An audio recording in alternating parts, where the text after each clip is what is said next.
Elizabeth Soulsby, who is best known for her pioneering work in emergent literacy, defined emergent literacy as the reading and writing behaviors that precede and develop into conventional literacy. Emergent literacy develops before children enter school through reading and writing activities in the home. No matter the economic status of the child, language acquisition begins to form from birth and transforms into formal literacy. Key techniques for developing emergent literacy include fostering a positive literature environment, reading to students, use shared and interactive reading, build students' alphabetical knowledge, promote phonological awareness with word, letter, and sound activities, and use formal and informal assessments. Concepts about print. As stated in Marie Clay's A Different Path to Common Outcomes, the concepts that children need to learn about print include directional movement, one-to-one matching of spoken word to printed words, and book conventions. Some concepts about print include reading directional from left to right, reading from top to bottom of the page, understanding that print is what we read, understanding that letters form words and they work together to send a message, knowing that books have a front and a back, and recognizing that illustrations work in conjunction with the text. Start watching on the floor. You do? That's the front of the book? Yeah. Can you show them the front of the book? Okay. What's on the other side? The back. From the back, good. Now what's that thing? And here's the title. The title, very good. Here's the author's name. Title and the author's name. Awesome. When you start to read a book, Parker, how do you begin it? You start at the front. You start at the front, okay.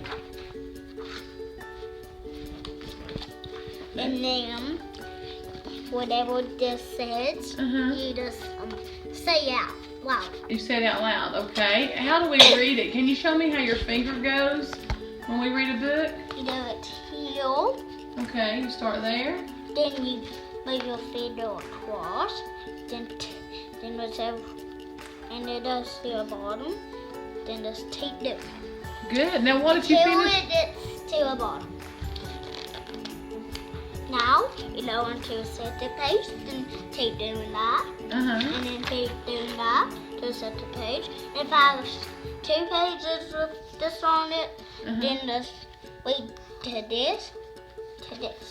Oh, very good. I think you know all about books. Yeah, I did. You do. And you move to set the page to set the page. Then when you get to the back of the book, you just stop. You do. Then you say the end.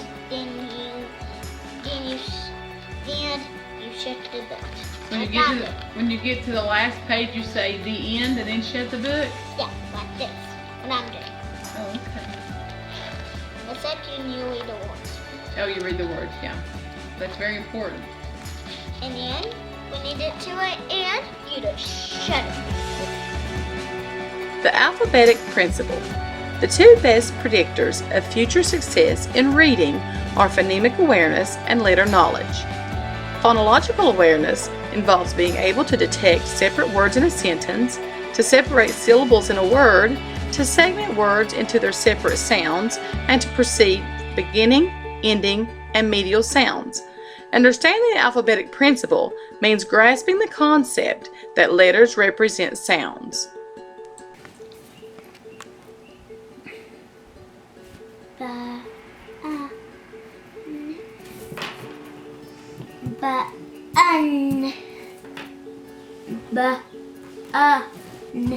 Ban. Top.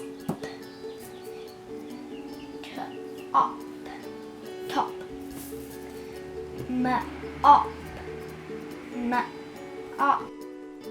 Phonics. Phonics is the relationship between spelling and speech sounds as applied to reading. Phonics instruction must be functional, useful, and contextual to be of value. It also should be planned, systematic, explicit, and differentiated. There are 3 key components to keep in mind when teaching phonics. First, it must teach skills necessary for decoding words. Second, the skills should be one that students do not already know. And finally, the skills being taught should be related to reading tasks in which the students are currently engaged or will soon be engaged. If you see the scaredy cat E and the scaredy cat A, put them together and what do they say? E! Right, we take the scaredy cat E and the scaredy cat A, we put them together and what do they say?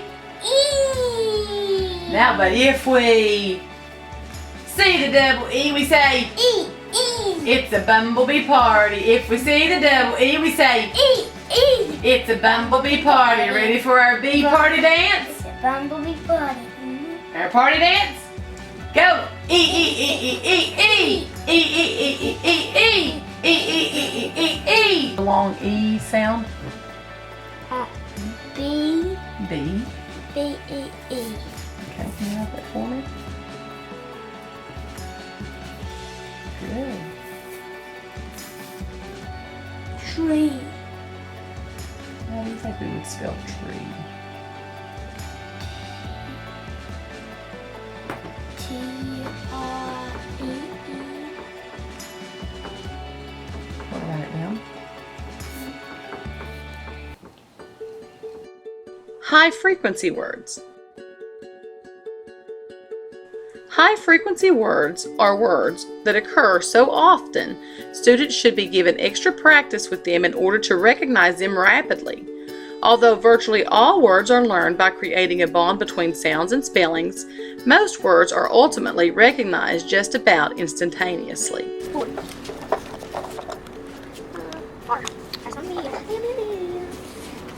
Yes. Dead. Dead. Do. Do. When teaching high-frequency words, you should use phonic regularities. Look for word commonalities. Point out both regularities and irregularities. Introduce only 3 or 4 words at a time. Choose words the students will be meeting in print, and select words that are different in appearance. Interactive reading.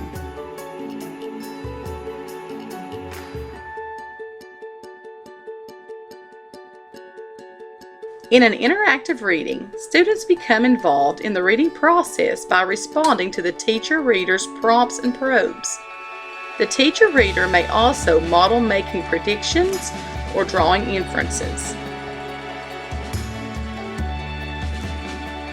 To foster literacy, the teacher immerses the class in reading and writing activities by reading to children. The teacher builds knowledge of story structure and story language, vocabulary, and background of experience. To build language, the school should use techniques to make the child an active partner in conversations and discussions.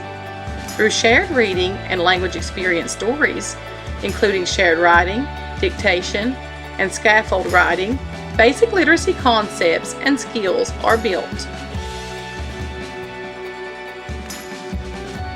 Shared interactive reading practices include interactive oral readings, collaborative reading and writing opportunities, oral discussions and collaborative conversation, think, pair, share, oral reading, echo reading, and language and literacy building activities.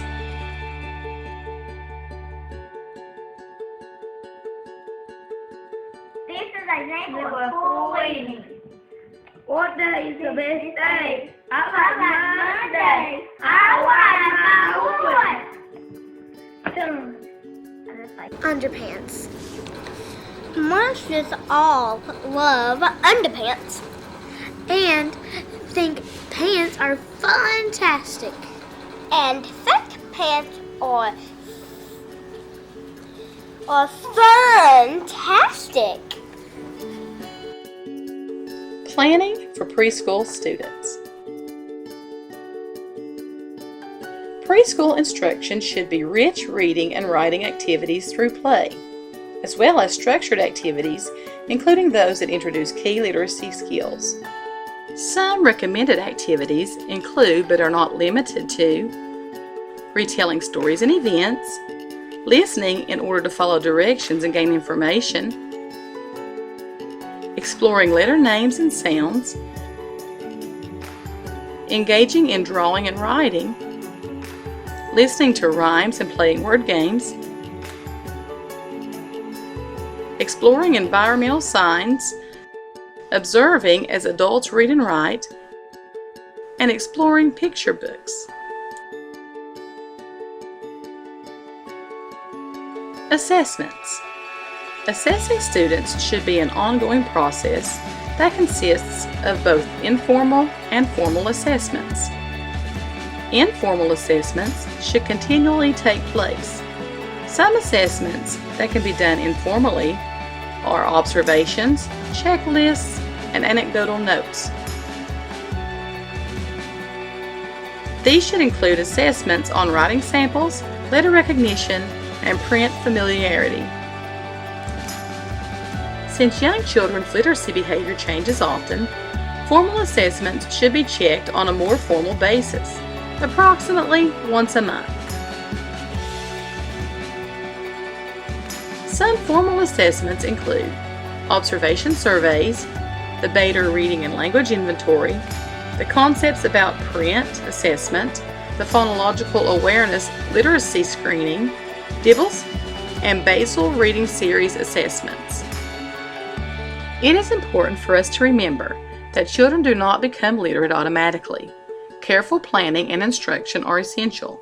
Adults, parents, and teachers must give young children the experiences they need, including exposure to books, rich conversations, experience in drawing, pretend play, and other symbolic activities, and instruction in recognizing letters and making connections between letters and sounds.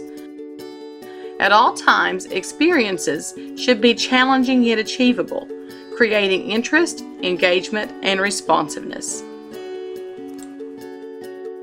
By providing an effective literacy instruction to small children at a young age, the children will be able to have the tools to help them throughout their lives. Knowledge is power.